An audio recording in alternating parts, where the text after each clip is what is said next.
छोरी छौरा के साथ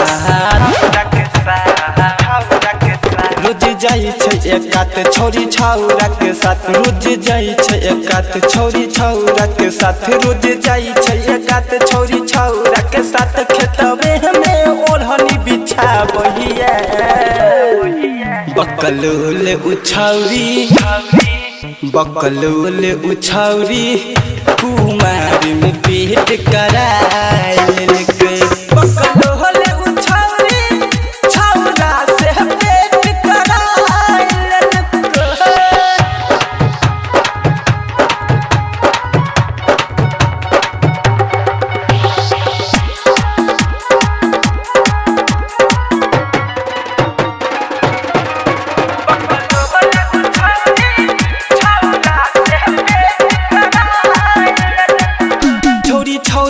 रोज करबाबै छलै तनिको नहीं लाज ओकरा आबै छलै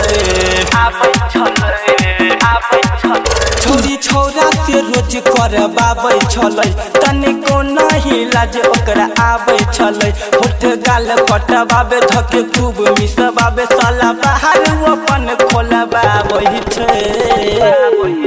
बकलोल उछौरी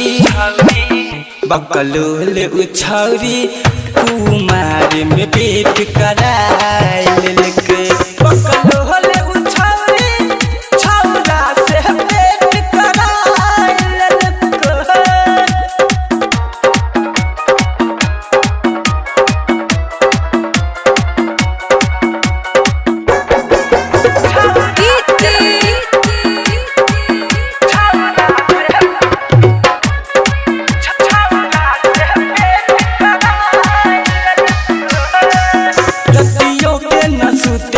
जागल रहै करबाबै हरदम पागल छलै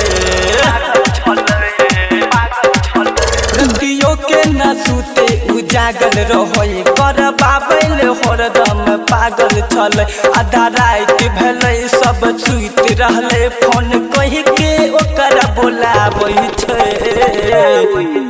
बकलोल उछौरी बकलोल उछौरी कुमार में पेट कराइल के बकलोल उछौरी छौरा से पेट कराइल के